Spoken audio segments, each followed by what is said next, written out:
Iran बना रहा है परमाणु बम। एक नहीं, दो नहीं, बल्कि तीन तीन परमाणु बम बनाने की तैयारी में ईरान है और इस बात की तस्दीक कर रही है अमेरिका की खुफिया रिपोर्ट।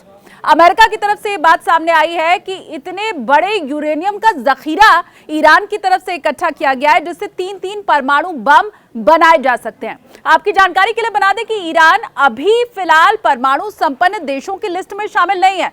मतलब एक भी परमाणु बम ईरान के पास फिलहाल नहीं है, लेकिन कहा यही जा रहा है कि बहुत जल्द परमाणु संपन्नता वाले देशों की लिस्ट में ईरान का नाम भी शामिल होने वाला है। ईरान वैसे भी इस वक्त बौखलाया हुआ है। ये जो परमाणु बम ईरान की तरफ से बनाया जा रहा है, खबरें यही है कि इसका इस्तेमाल वो इजराइल के ऊपर करने वाला है। हाल के दिनों में हमने देखा किस तरह से इजराइल ने ईरान के दूतावास के ऊपर हमला किया था, जिसमें जो ईरान के अधिकारी थे उनकी भी मौत हुई थी, कुछ आम नागरिकों की भी मौत हुई थी। और उस वक्त ही ईरान की तरफ से इजराइल को ये चेताया गया था कि जो गलती तुमने की है, जो हिमाकत तुमने की है, उसका खामियाजा भी तुम्हें भुगतना पड़ेगा। और अब वैसी ही तस्वीर फिलहाल सामने आती हुई दिखाई दे रही है, क्योंकि अमेरिका की खुफिया रिपोर्ट और एक अखबार की तरफ से भी यह दावा किया गया है। बाकायदा इस रिपोर्ट को पब्लिश किया गया है अखबार में, जिसमें यह कहा गया है कि यह बहुत बड़ा खतरा पूरे विश्व के लिए हो सकता है। क्योंकि देखिए, परमाणु संपन्नता वाले जो भी देश हैं वो सिरफिरे तो कम से कम नहीं होने चाहिए, या फिर वो तमाम नियमों का, जो परमाणु संधियां होती हैं उनका पालन करने वाले होने चाहिए। लेकिन जिस तरह से ईरान इजराइल को फिलहाल धमकी देता हुआ दिखाई दे रहा है, ये कहता हुआ दिखाई दे रहा है कि जो गलती तुमने की है उसका खामियाजा भुगतना पड़ेगा, इसका मतलब मंसूबे उसके खतरनाक हैं और इजराइल को पूरी तरह से निस्तनाबूद करने की फिराक में भी वो बैठा हुआ है।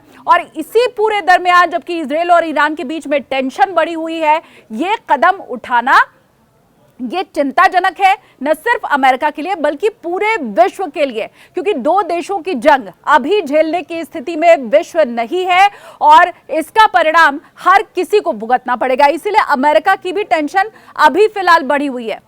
देखिए, खबरें ऐसी आई थी जब इजराइल का हमला हुआ था ईरान के दूतावास के ऊपर कि ईरान हमला करेगा जरूर इजराइल के ऊपर, लेकिन डायरेक्ट हमला नहीं करेगा। उस समय ऐसी खबरें आ रही थी कि शायद किसी ग्रुप के जरिए, जिसे समर्थन ईरान का हासिल हो, उसके जरिए इजराइल पर वो हमला करवा सकता है। इसके पीछे की दो वजह थी। पहला, सीधा युद्ध में ईरान पड़ना नहीं चाहता था। भाई, अगर डायरेक्ट अटैक वो कर देगा इजराइल के ऊपर तो फिर उसकी भी जान पर बन आएगी। और दूसरी बात यह थी कि ईरान कॉन्फिडेंट नहीं था कि मैं इजराइल पर अगर हमला करूंगा तो मैं जीत ही जाऊंगा, या उधर से जो जवाब आएगा उसका मैं परिणाम भुगतने के लिए या पलटवार करने के लिए तैयार हूं। वो कॉन्फिडेंट नहीं था। लेकिन अब जबकि परमाणु बम बनाने की सुगबुगाहट शुरू हो चुकी है, अब जबकि अमेरिका की खुफिया रिपोर्ट्स ये दावा कर रही हैं कि ईरान परमाणु बम बनाने की दिशा में आगे बढ़ चुका है, तो यह हम सब के लिए घातक है। हालांकि एक्सपर्ट्स ये कहते हैं कि जितना यूरेनियम इकट्ठा किया है ईरान ने वो, और दूसरी बात यह कि परमाणु बम बनाने की उसकी शक्ति 6 महीने का समय कम से कम लगना चाहिए। यह एक्सपर्ट का दावा है कि परमाणु बम बनाने के लिए 6 महीने का मिनिमम समय चाहिए होगा। लेकिन अमेरिका, उसकी खुफिया रिपोर्ट्स ये बात कह रही हैं, चीख चीख कर कह रही हैं कि हफ्ते भर का मात्र समय लगेगा ईरान को परमाणु बम बनाने के लिए।